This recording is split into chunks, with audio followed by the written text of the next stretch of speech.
Hello, everyone, and welcome to the Jeffrey Epstein Show.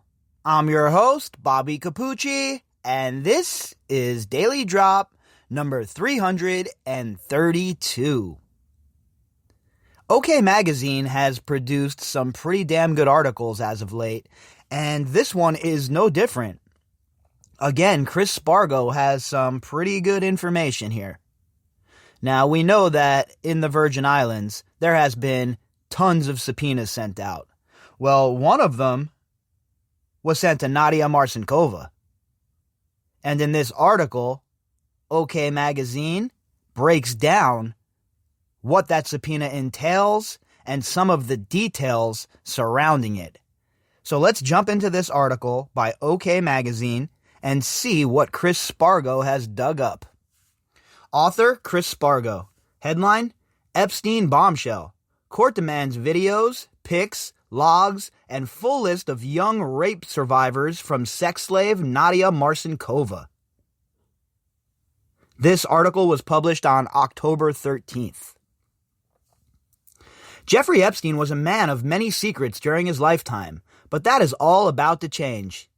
OK has exclusively obtained court documents revealing that the pedophile's survivor-turned-recruiter Nadia Marcinkova was subpoenaed by the Attorney General for the Virgin Islands.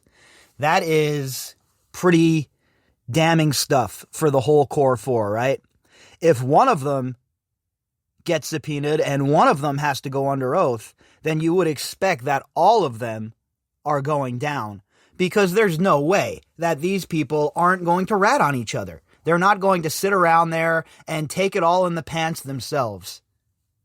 Especially people like this.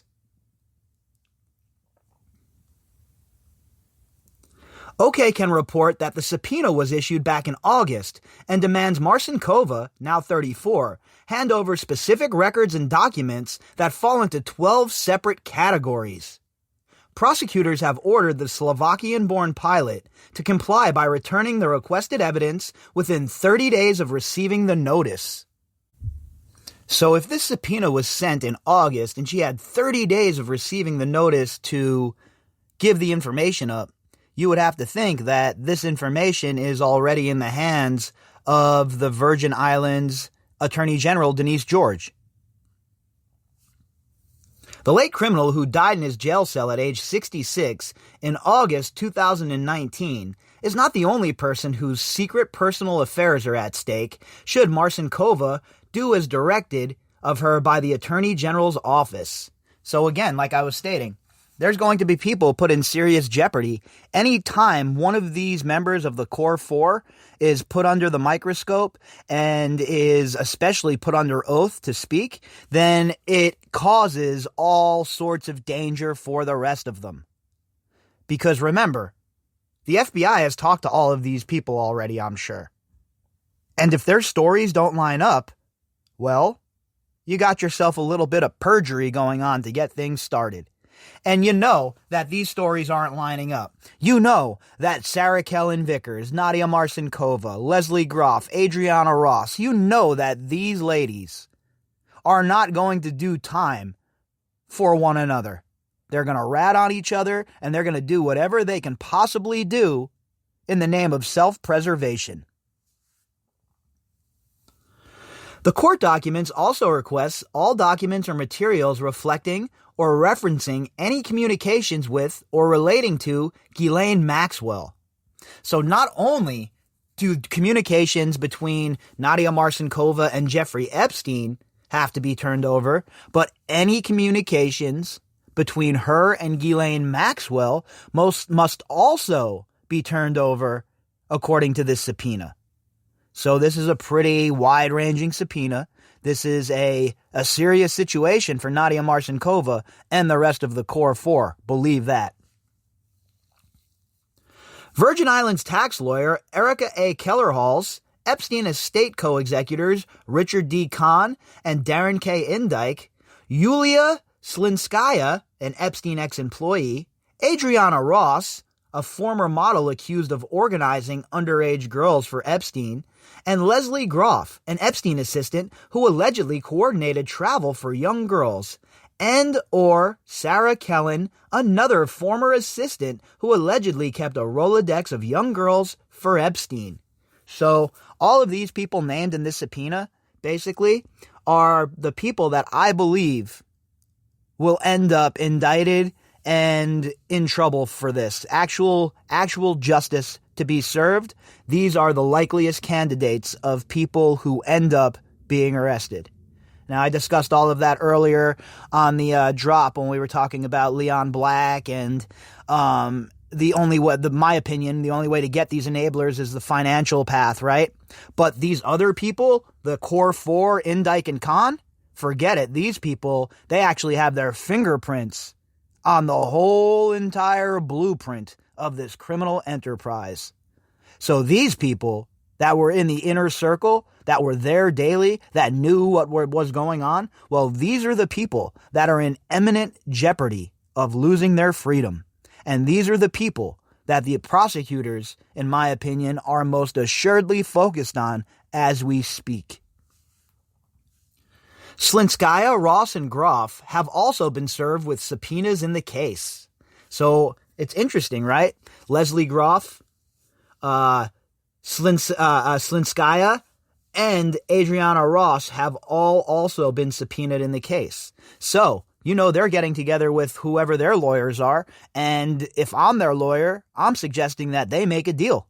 I'm suggesting right now to them, if I'm their lawyer, that you walk into the prosecutor's office, you walk into the attorney general's office, whoever it may be, and you spill the beans. Every last thing you know about this man and his operation, you have to come clean with. That is the only way to get some years shaved off of your sentence, because nobody should be given no jail time over this. When we have crimes involving children, there has to be jail time for everybody involved. Marcinkova is next asked to supply the court with all documents reflecting any and all payments to you, whether monetary or in kind, for any of her services or work, as well as any materials reflecting employment agreements and or severance agreements and documents related to any settlements or non-disclosure agreements. What they're looking for is receipts. They want to make sure she has receipts for the money that he gave her. Now remember, the previous article from OK Magazine was talking about how Jeffrey Epstein dispersed a bunch of funds to people just like Marcinkova in the years leading up to his death. So the question is, does she have receipts for this money? Was all of this stuff locked and was it all legit? Or were there financial crimes committed? Was there money laundering going on? Was there insert a million different FinCEN violations going on? So that's what the court is trying to do here. They're trying to establish a pattern. That way they can figure out what she was up to, where she was getting the money, and what the reason behind that money was. And also, did she claim that money? Remember, folks, at the end of the day, the last people you want to tangle with is the IRS. Forget the FBI. Forget the CIA. The IRS is the last group of people you think you're going to pull one over on. If you owe them 10 cents, you're paying them 10 cents. Believe it.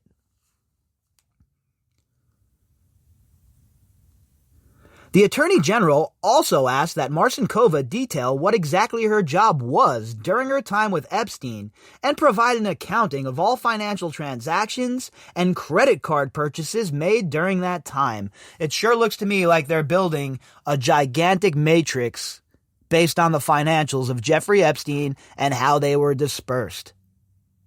And if the SDNY was smart, they'd be calling Denise George and getting a look at what she's been working with here and what sort of information she's drummed up, because it's all part of the same overall large, wide-ranging case. It's just happening on many battlefronts, right? This is all the same war, but these are just the many different fronts that it's being fought on. Marcinkova is also asked to supply the court with all documents and materials relating to any immigration matters, including but not limited to visa and applications therefor, for any girl or woman who visited or traveled with Jeffrey Epstein, and all communications in electronic paper form with any immigration attorney related to any such girl or woman. So that all goes back to the story of the girls being made to marry these girls like Marcinkova so they could stay in the country, and all of the other underlying crimes that came with that, the immigration crimes, etc., etc. So Denise George and the Attorney General's office in the Virgin Islands is looking at every single angle, it would seem. All documents, materials, recordings, or books reflecting, referencing, or documenting any flights you took, including but not limited to those you piloted with Jeffrey Epstein, including but not limited to the aircraft you piloted, and including the identity of each of the passengers on each flight. So they're asking Marcinkova for any and all flight logs, any and all communications, any bit of note-taking that she had done while on the planes with Epstein or piloting those planes is now wanted by the Attorney General and the federal government. Any and all communications reflecting or relating to any travel arrangements to or from the Virgin Islands in which you were involved, including but not limited to any and all passengers on each trip and the provider of each mode of travel. They're being thorough here, huh? They're really going for the gusto, and they're looking to get all of the evidence that they possibly can. This sure doesn't seem to me like an attorney general who's just trying to scare the estate. This looks like an attorney general who's going for the gusto. All photos, videos, including any housed within electronic media of you with Jeffrey Epstein, Ghislaine Maxwell, Erica Kellerhals, Richard D. Kahn, Darren K. Indyke, Juha Slimkaya, Adriana Ross, Leslie Groff, and or Sarah Kellen. So any pictures, any text conversations, any emails, if you wrote them a note on a drink napkin, that has to be turned over to the Attorney General, according to this subpoena. Provide all documents and materials related to any and all cellular phone numbers used by you for the relevant time frame, including each phone number assigned to you or used by you and the cellular carrier through which the service was handled. That sounds like a metadata look to me. What they'll try and do is get an idea of, who she was texting, when she was texting them, and that will also help them build their profile and have an idea of other people who were caught up in this, perhaps.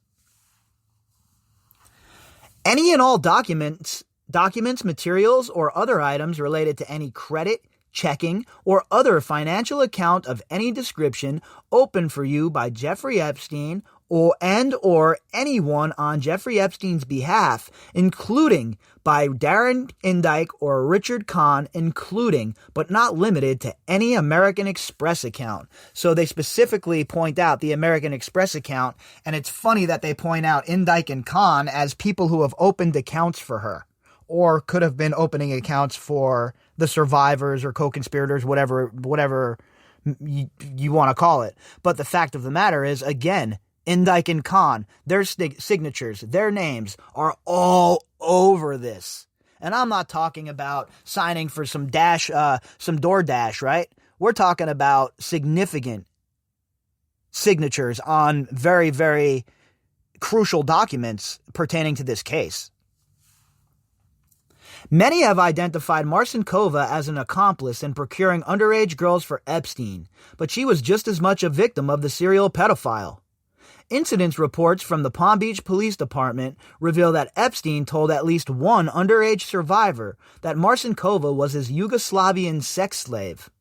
Multiple girls also state that Epstein made them engage in sexual acts with Marcinkova, which eventually turned into threesomes with both himself and the model.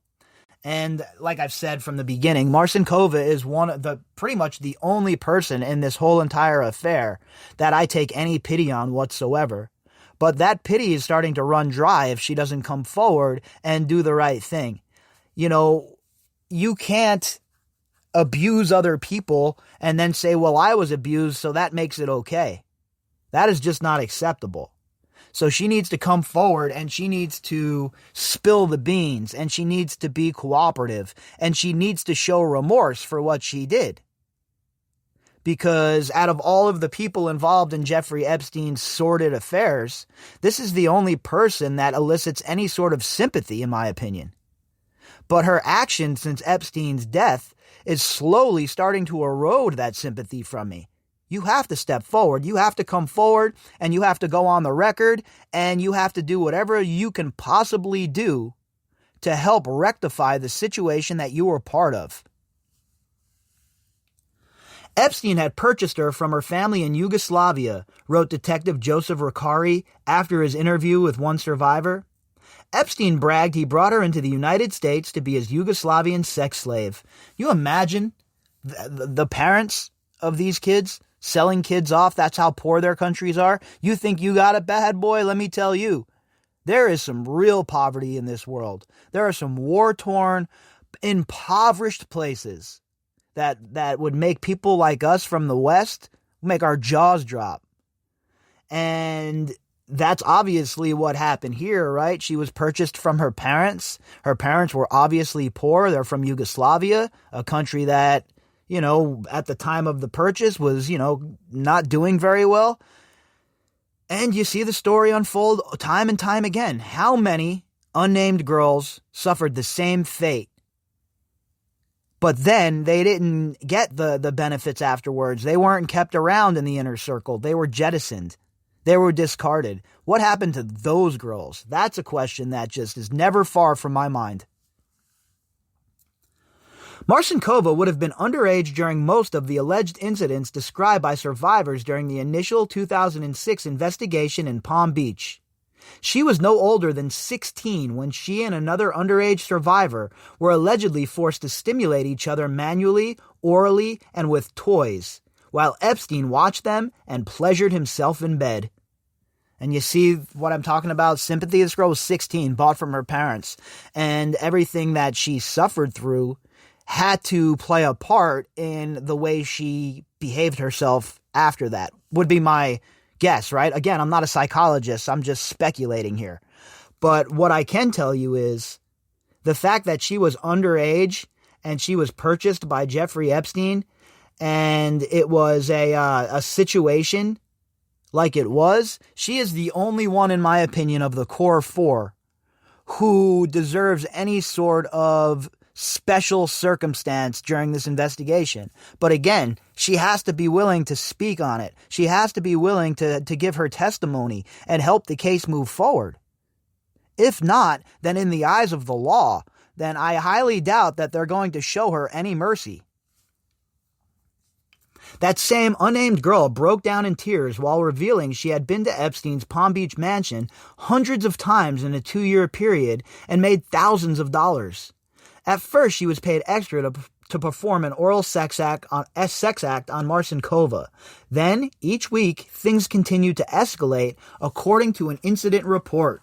And they were normalizing, right? Epstein was normalizing the behavior, and Marcinkova was obviously a child still in the situation we're talking about here, and she was being used as a part of that normalization process. That survivor said that she was adamant that no vaginal penetration would occur with Epstein, but her request was ignored by the pedophile, she told Detective Ricari. During one visit, the date of which she could not recall, Epstein allegedly raped that victim after she and Marcinkova had engaged in an oral sex act to completion. All right, that's probably a little more detail than we needed, right, at this point, but here we are. A little more detail than I want to know. I'd prefer just to not think about what these girls went through, honestly. It's so disgusting to think that these girls were treated this way, that they were treated as objects, not even human beings. It's so disgusting to me. It's so disturbing. Another woman also detailed a similar progression of events. starting with massages and leading into sexual encounters with Marcinkova. That survivor, who was of age during all visits to the house as she first met Epstein at 18, told Detective Ricari she also performed oral sex acts on Epstein, but refused his directive to bring around other young girls. And, look, I'm sure that there were some girls that weren't into it, right? They weren't going to bring other girls around. They might come and be involved in the massages or whatever, but I am sure that some girls got a bad vibe from that and were like, you know what, I'm not going to do that. And most of those girls would have been older, right, with life experience. Not these young high school age girls. Look, they don't have as much life experience. They're easier to manipulate, especially when you have a snake like Ghislaine Maxwell involved. She also claimed that she was once directed to perform a manual sex act on herself while watching Epstein have sex with Marcinkova. Another survivor who told police she began having sexual relations with Marcinkova at 16 said that Epstein took pictures of the two and actually displayed them around his home. And we know that is factual. I mean, not that those pictures per se, but we know that there were pictures of young underage girls, girls that seem underage, around his house, all over the place, decorating the place. And never mind what was on the computer and what was in the safe. Though Marcinkova was an alleged survivor of Epstein, she would later start recruiting girls for the financier, pedophile, according to court documents. Marcinkova was granted immunity as part of Epstein's 2008 deal, despite the fact that no charges would likely have been filed against her based on the police investigation. Well, that's just a bit of I'm guilty, so I'm going to make sure that I'm getting protected by this. Epstein wasn't taking any chances with that, right? He wanted to make sure those who were closest to him, those who knew what was really going on, he wanted to make sure that they were protected. So, Mr. I Kept My Underpants On, the naked volleyball guy himself, Alan Dershowitz, went to work and started filleting up the prosecution behind the scenes and then forced them into that deal. Isn't it great, the two-tier justice system? Isn't it just fantastic? Police still allowed her to visit Epstein in prison, however, more than 90 times, despite having learned the fact that she was underage when she started living with the pedophile. See, none of that shit makes sense, right? Marcinkova should have never been allowed to visit this guy in prison once, never mind 90 times. And then you refer back to that and you say to yourself, well, she visited him 90 times and she was an adult at that point. At what point do we start taking self-responsibility for our actions? And that's why it's such a weird situation with Marcinkova, in my opinion. You know, you have all of the circumstances that led up to the point where she started recruiting, she started abusing. But at a certain point, you have to say to yourself, she's had ample time to come forward, especially since Epstein's been dead, and she has not done so, at least that we know about. Born Nadia Marcinkova in eastern Czechoslovakia before moving with her family to Yugoslavia, the pilot changed her surname, now Marchenko, in recent years and Americanized her first name, going by Nadia. So, look, this is just the beginning, folks, of all of this, right? This is the very, very tip of the iceberg.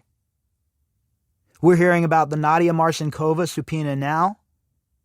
And in the future, in my opinion, I would not be surprised to hear the name Sarah Kellen Vickers next. If you'd like to contact me, you can do that at bobbycapucci@protonmail.com. That's BOBBYCAPUCCI@protonmail.com.